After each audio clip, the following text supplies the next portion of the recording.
Look at this settlement. This here is Melitopol. It is deep under Russian-controlled territory of Ukraine. Russians have a military base in this settlement, and recently Ukrainians delivered an early Christmas present into the Russian military base of Melitopol. They delivered it in the form of HIMARS. This is all what was left of the base the next day when the gift was delivered. About 200 occupiers were knocked out cold. Ukrainians are using the same tactic they were using in the summer when they were preparing to take back the Kherson area. Death through 1,000 cuts. Destroying enemy bases with HIMARS daily. It will not make the headlines, but it will do the work, and when the time is right, they will swoop right in and liberate another huge area. This is all a preparation right now to another huge push. Occupiers have been smoking very carelessly. They smoked in Melitopol and here also. Let's see where they smoked really. This is the occupied region of Luhansk. This here is the settlement of Kadivka. Let's zoom into it.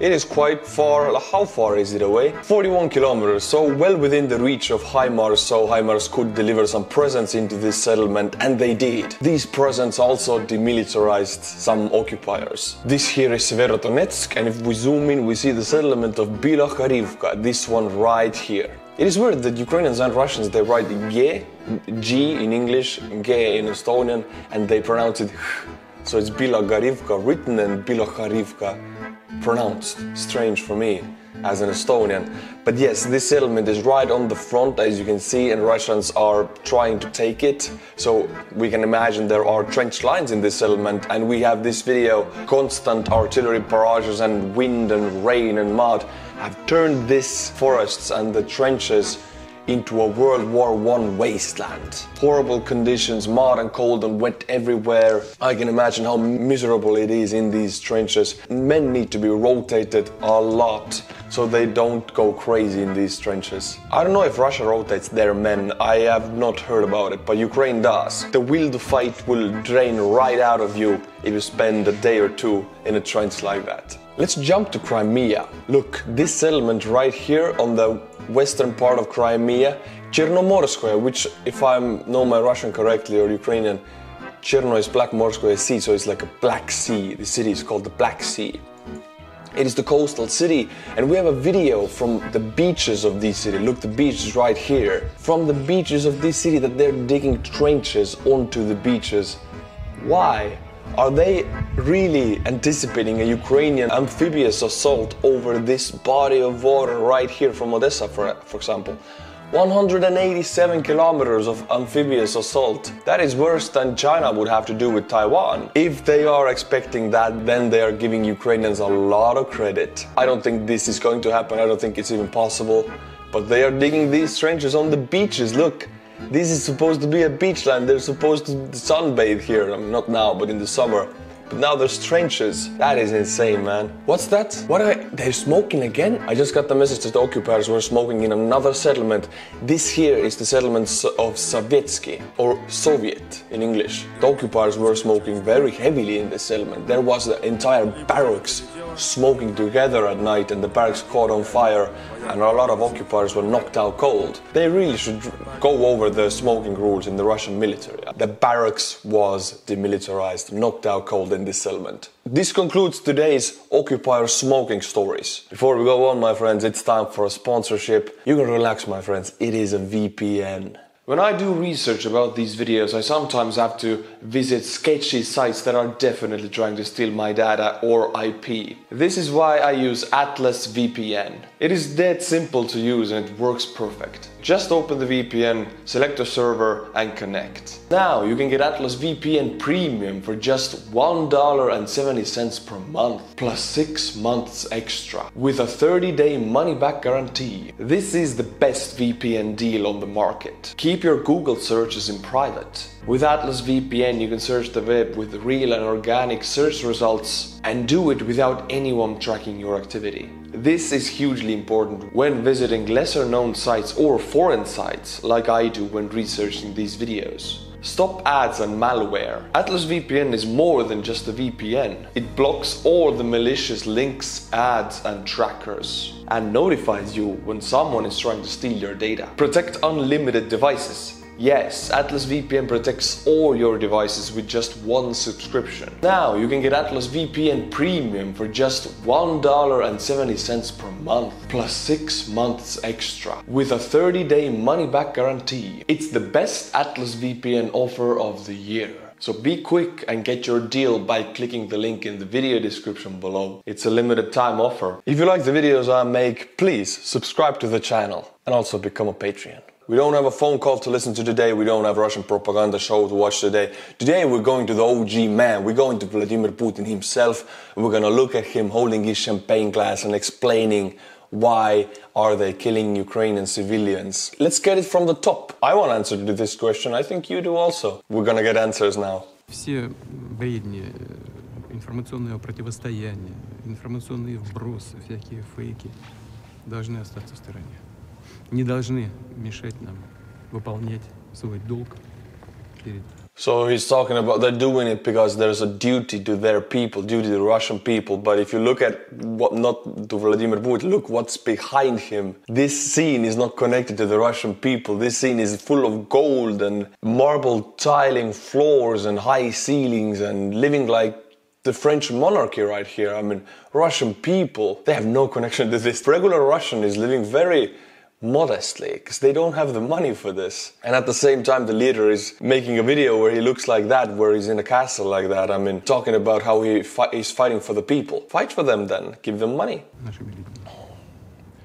Да и не надо быть особенно искушенным в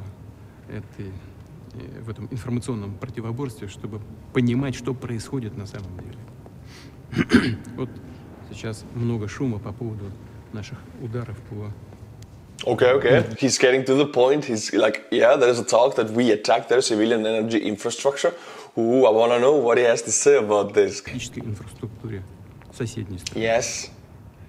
Yes, we're doing it, but who started it? Ну, кто начал? Кто ударил по мосту, по Крымскому? Кто подорвал линию? So, for the fact that the Ukrainians attacked the Crimean Bridge and the Kursk nuclear power station lines, they are attacking the infrastructure. I mean, who invaded the damn country? The school bully goes to the small kid, takes his hand, is like, why are you hitting yourself? It is like that. Mr. Putin, your arguments are a little bit weak. Let's see if you can do better. Линии электропередач с атомной электростанции Курска. Кто не подает воду в Донецк? Неподача воды в миллионный город – это акт геноцида. Никто, нигде словом об этом не обмолвился. Well, кто is like who in Russian is really saying who didn't do that? Who? It means the Ukrainians. They are to blame. Well, who took the Donetsk in the first place? Who occupied Crimea? This dude is living in delusions. He really has this made-up mind, made-up world. He really believes... That's the dangerous thing about him. He really believes in it, which is weird for me. Вообще, молчок полный. Стоит нам только пошевелиться, что-то сделать в ответ. Шум, гам, треск на всю Вселенную. Это не будет нам мешать выполнять боевые задачи. Everything is a lot clearer to me now. I got all of my answers. No, this was bullshit.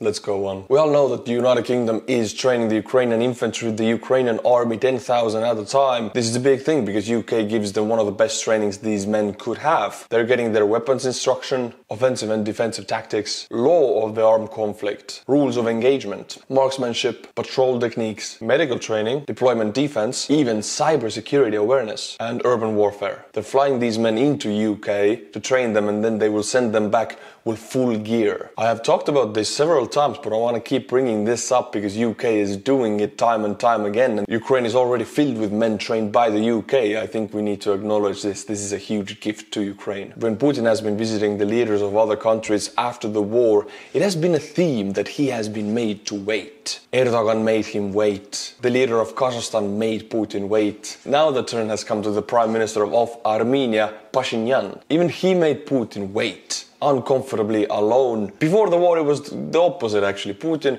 was late all the time, sometimes 20 minutes, and the leader was standing there and waiting. It was awkward. But now it is the opposite.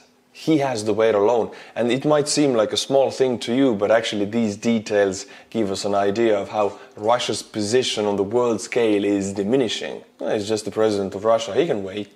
Even for the Prime Minister of Armenia, he can wait. The European Union Council allocates 18 billion euros to Ukraine, and the money will go to the restoration of the infrastructure. This is a lot of money, and you can build a lot of homes, a lot of buildings, a lot of roads with this money. The world's most powerful economies are behind Ukraine. And when this war is over and Ukraine is victorious, the world's most powerful economies will build up Ukraine. All three Baltic states, Estonia, my country, Latvia and Lithuania, have promised to increase their military spending to 3% of the GDP. All three countries have stated different timetables when they're able to do it. Estonian Prime Minister Kaja Kallas stated that Estonia will increase to 3% in 2024. Latvia hasn't stated the timetable yet, and Lithuania could do so as early as next year. That would put the Baltic states' military spending as percentage of the GDP one of the highest in the EU. We have been talking about the South Korean weaponry arriving in Poland, the tanks and the howitzers. Well, now another batch of the K9 self-propelled South Korean howitzers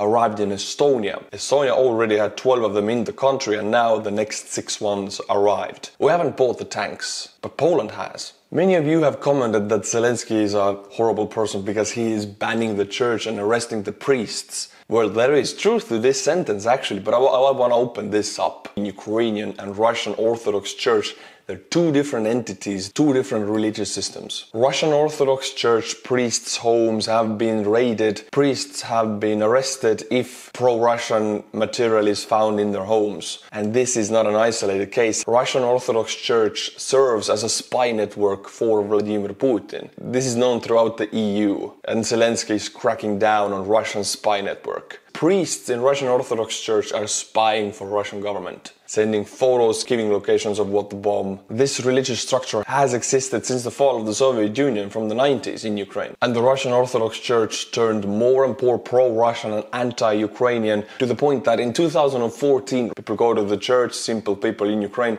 and the priests encouraged them in 2014 to be mobilized into the Donetsk and Luhansk People's Republic's armies. This stuff is said in the churches.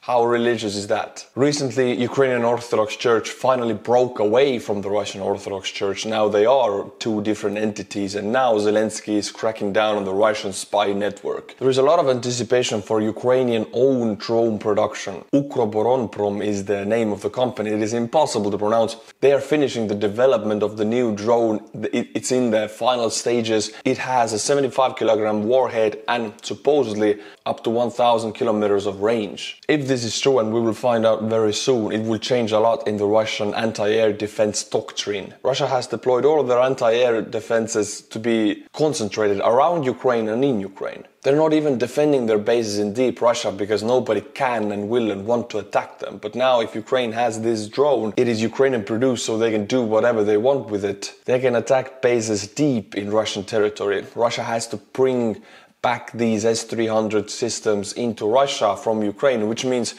Russian army will lose a lot of their air defense capabilities in Ukraine, meaning Ukrainian Air Force will be more effective. This drone alone will have deep impact on the battlefield, just for the fact that Russia has to move their air defense systems back to Russia. According to the project manager Oleg Baldirov, the drone is almost ready and is being tested. The UAV is similar to Iranian kamikaze drones, but has its own distinct features. And finally, we will take a look into the Russian automotive industry, the car industry. Before the war, they had 60 different car brands in Russia. Now they have only 14 car brands in Russia, 11 out of which are Chinese. China has basically eaten up the Russian car industry because Lada cannot produce, they are not able to. They relied fully on the Western parts to make Russian cars. It is made in Russia, there's a huge logo made in Russia, but it's filled with Western parts, and now they cannot make anything, so it is fully Chinese cars in Russia now. 78% of the Russian car industry is right now owned by China. The sales of new cars in Russia